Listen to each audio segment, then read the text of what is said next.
Greetings, globeheads and flatards. You know, there's a lot of really ridiculous and laughable things that flat earthers say.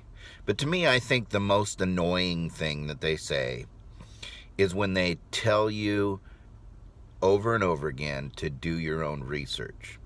The reason why I find this so annoying when flat earthers say this is because flat earthers don't have any idea what the actual word research means. Case in point, yesterday I was in a conversation with a flat earther who calls himself Truth Bomber.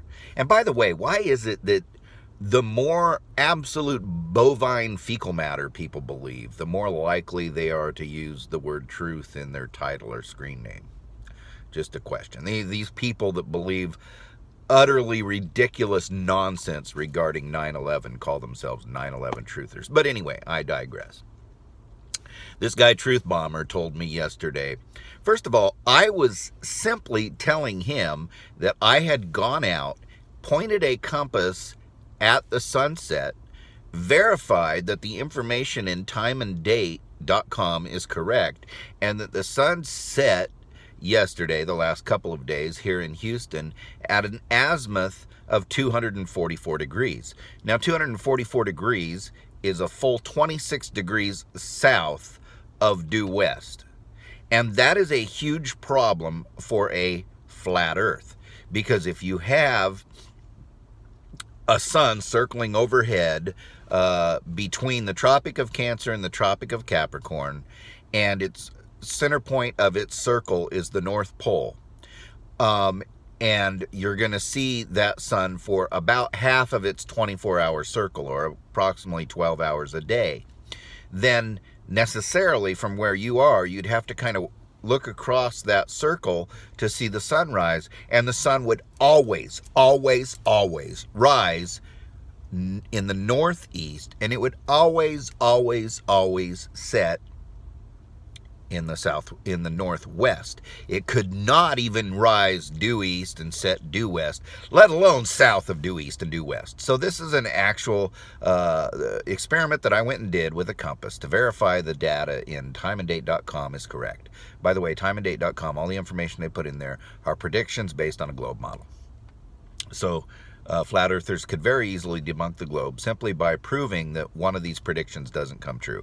Measure somewhere on some location on the globe and prove that the information there based on either the time of the sunrise or sunset, moonrise or moonset, or the location, the direction, azimuth, show us that information is incorrect, because it's all based on a globe. But anyway, so I'm explaining to this guy calling himself Truth Bomber that this is what I did. And he tells me, the problem is you need to go out and do your own research. And then he follows up that comment by giving me a couple places I can go. One of which was allegedly Dave. Another was Jism's 200 proofs or whatever. Anyway. Watching YouTube videos is not research. First of all, you could go and you could read scientific papers from the elite, the best scientists in the world from Yale and Harvard and Oxford, and you could read these. That's not research. That is reading someone else's research. That's not doing your own research. Okay? So when you go and watch videos of, he told me to watch allegedly Dave videos. This guy admits on video that he drinks his own urine. This is someone we should go to for scientific learning? This guy experimented with breatharianism. You can be healthier if you're a breatharian. That means breathing only, no food, no drink. Science.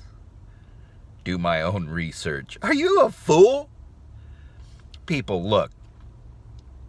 There's a lot of interesting stuff on YouTube, but watching YouTube videos is not research. This guy goes on to point out that, well, I was a skeptic too. No, you weren't a skeptic if you're watching people that drink their own urine and believing the bullcrap that they put out.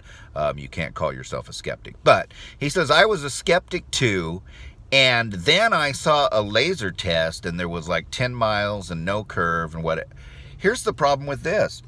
You can watch a video put out by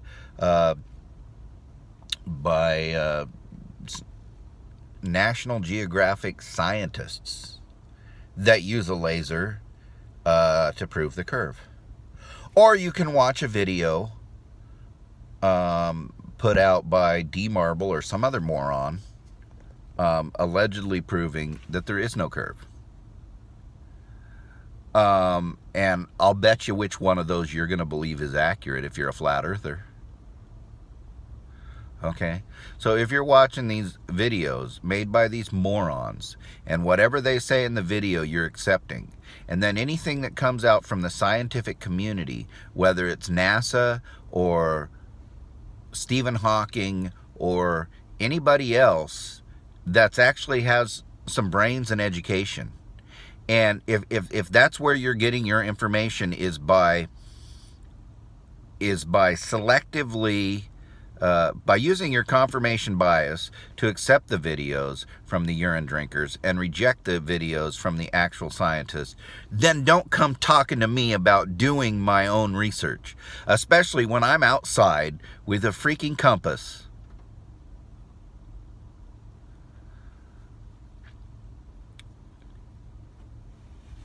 If you really, really want to know the shape of the earth, you can go out there and you can look for curvature, but you have to keep in mind that the globe model predicts that you won't be able to see or perceive the curvature with your eyes. So if you go out there and you prove that you can't see any curvature, you're not proving anything, because it's not something we can perceive with our eyes, at least not from ground level. But what I've asked flat earthers over and over again to demonstrate to me, and none of them have even tried to answer the question, is how the sun can rise south of due east and set south of due west on your flat earth. Because that can only happen if the sun is either circling the South Pole or if we live on a ball that is tilted on its axis. It's the only two ways that can happen. Do this if you really want to debunk the flat earth. If your goal is to prove me wrong and prove that we don't live on a globe, then go to timeanddate.com. Call your friends in different parts of the world. Have them look at times and dates or times and locations of sunrises and sunsets. Have them take their compass, have them take their watch, have them go outside, have them measure, and try to prove that some of the information, some of the globe-based predictions on timeanddate.com are wrong. Once you prove that website wrong, then you have debunked a model that is based on a globe. If in fact you cannot prove that website wrong, then you take that website and you look at all the angles of the sun that are according to the azimuth that's given on that website. You take those angles and you model them, and you prove to me that you're looking at one sun in the same place and the earth is flat. Because what you're going to find out is that if the sun is at the angle it is in all these different locations, then we have a whole bunch of suns, or we live on a globe. And until you've done that, stop telling me to do my own research. By the way, all these videos that you think I should watch because that would be quote unquote doing my research, Eric DeBay, I've watched them. And they're utter bovine fecal matter. Don't fall for the snake oil salesman.